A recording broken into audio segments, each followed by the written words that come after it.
This is a note to the forgotten feminine, with love letters to and from all kinds of women.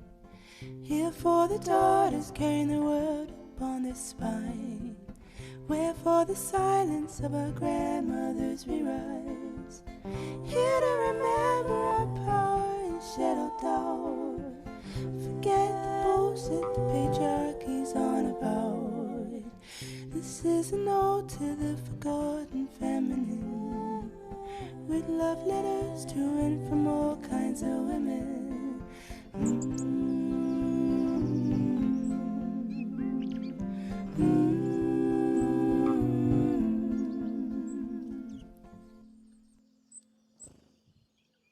Are you at a point in your healing journey right now where you realized you've spent hundreds, maybe even thousands of dollars on subscriptions to the finest personal growth books or podcasts, or maybe you've even gone so far as to enroll yourself in a full weekend retreat or a full day breathwork, ultra meditation, screaming session, all to come home, maybe relish the benefits and the calm for a day or two, but then you find yourself right back where you started? Honey, there is a reason for this, and you are not alone. In fact, I am recording this episode because this is exactly where I was not too long ago until I realized, honestly, the lie that a lot of these products and experiences are selling us,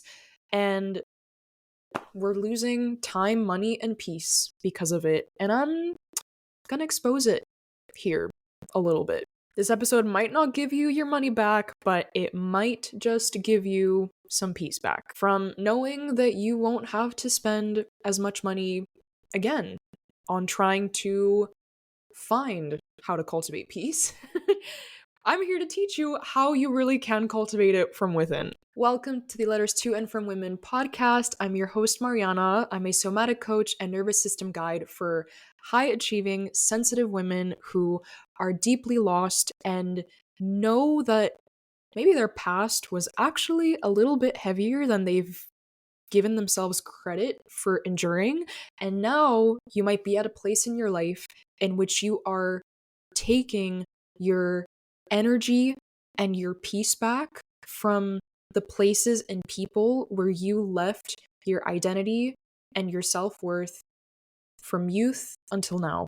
And today, I want to talk to you about a pattern that I sure as heck spent way too much time looping in circles around, but also a pattern that I see in many of the women that I coach. And it's the feeling that you can never quite get fully away from the fear that there is something wrong with you or that there is something to fix in your life at every turn, no matter how much work you put in to actually healing or fixing your patterns and your habits and your negative beliefs about yourself. And the first thing I want to say is if that resonated with you, there is absolutely nothing wrong with you. There is a very real reason why this is a pattern in your life, and it actually might have nothing to do with the time that you're putting into your healing journey. Actually, I'm going to dare to say that it almost has almost nothing to do probably with how you're approaching your healing, but rather how you are perceiving yourself in the moments where you are not investing in your healing. And I'm going to break that down for you in this episode. So the first thing I want to do is maybe help you start identifying some threads from your past where this pattern could come from. So I'm going to call some things out. And if this starts to feel heavy, or you start seeing a lot of your story in the examples I'm about to share, I invite you to just put a hand over your heart as you hear me and just know that I'm holding space for you to identify these things, to maybe feel safe naming that you went through these things, because it's not always it's a very vulnerable thing to do, to accept that this was your experience.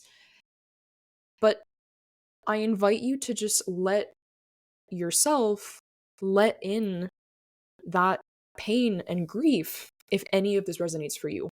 So maybe you grew up in a home where you were the mediator.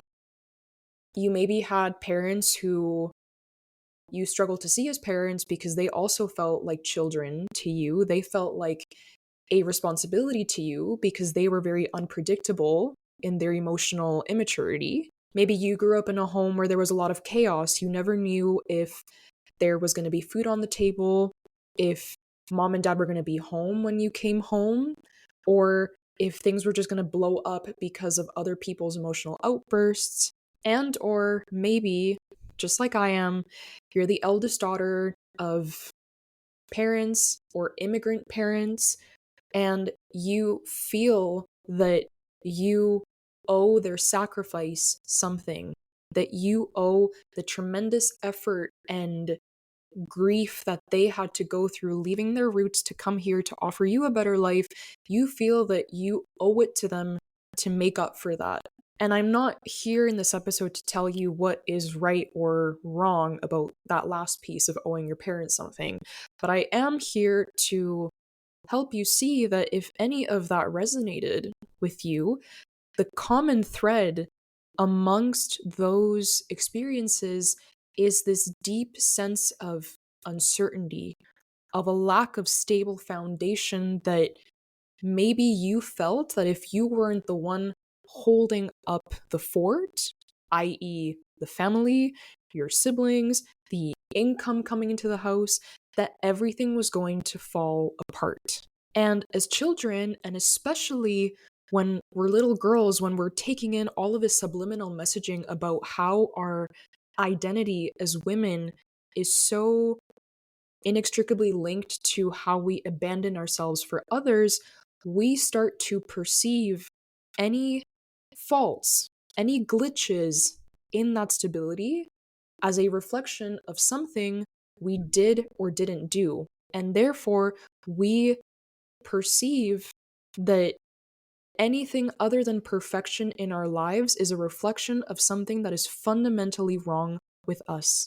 And so, even though you might be doing some tremendous cycle transforming, generationally freeing healing work within yourself, because you grew up lacking a sense of control, lacking a sense of certainty, what your mind does in the present is its way of achieving that control is by finding things to fix, even when there isn't really anything to be fixed.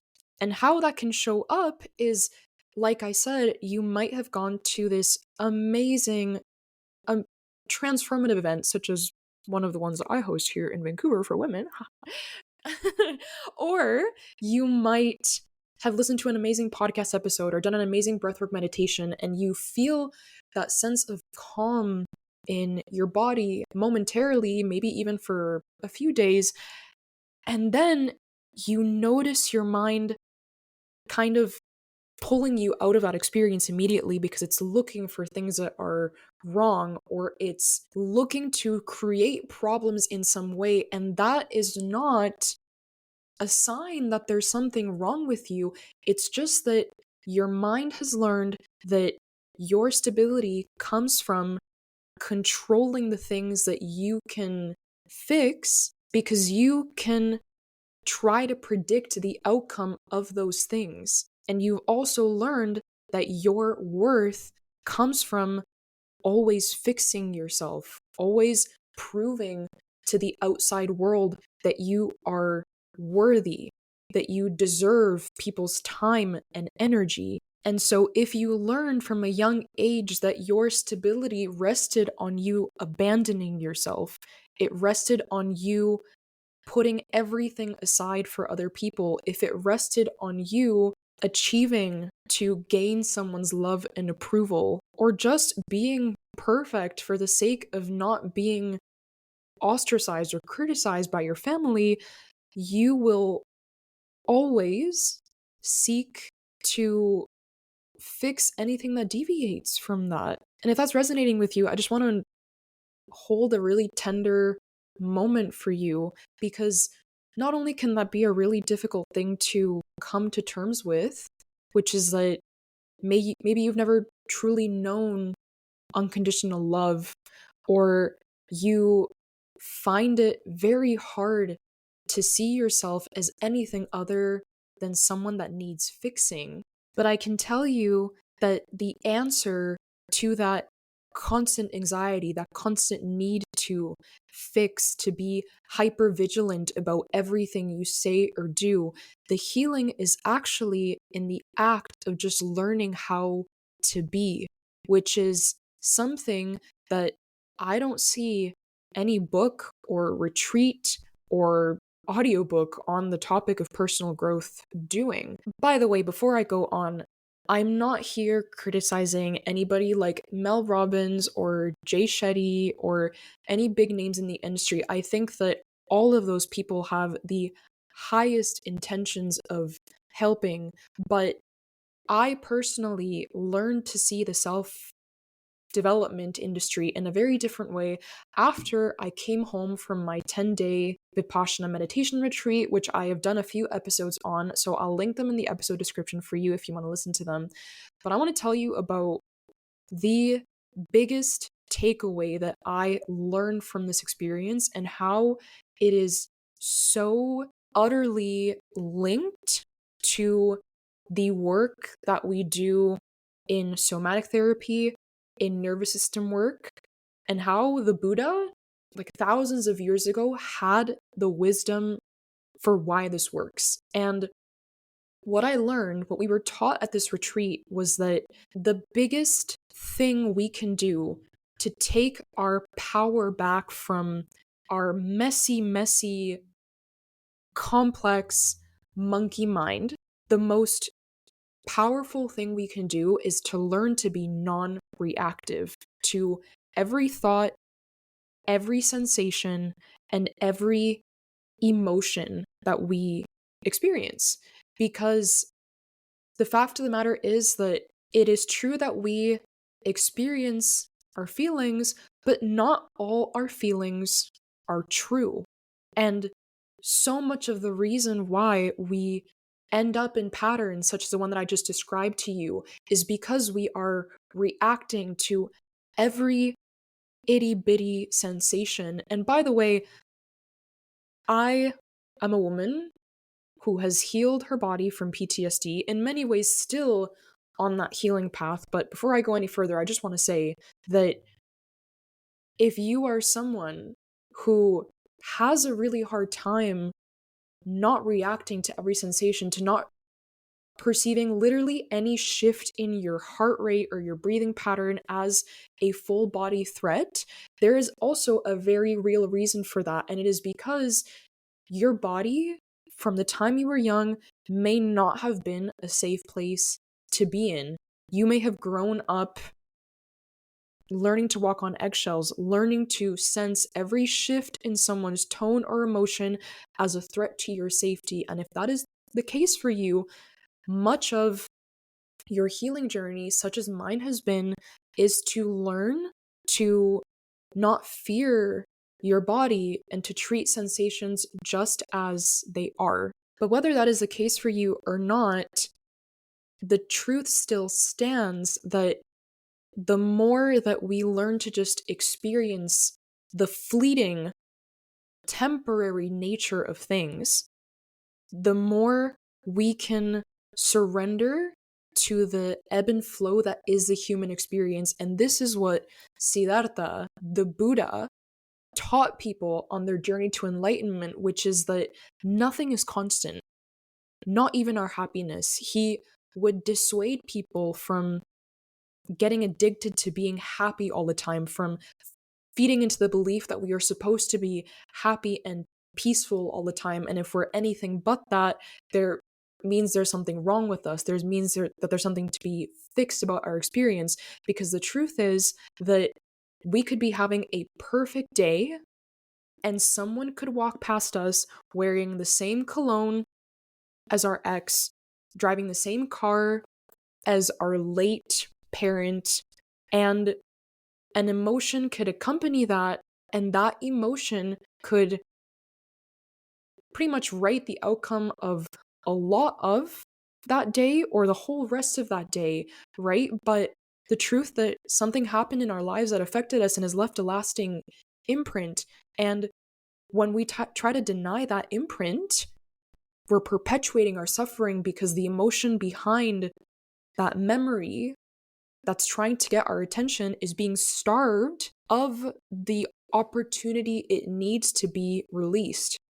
Emotions, I love breaking the word down into E-motion, which stands for energy in motion. That's all emotions are. But emotions have a half-life that they determine. We don't get to decide when the emotion passes or I mean, we kind of get to choose if it stays when we don't give it the space it needs, right?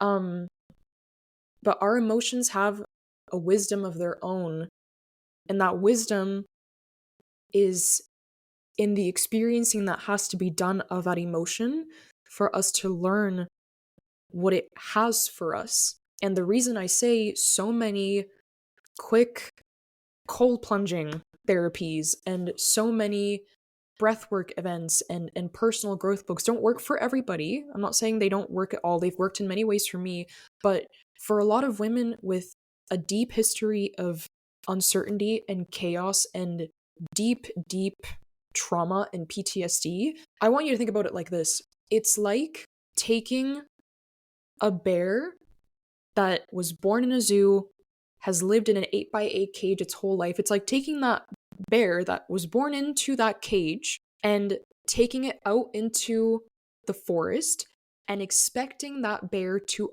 automatically adapt, to automatically have its instincts as a wild bear switched on when it has known nothing else.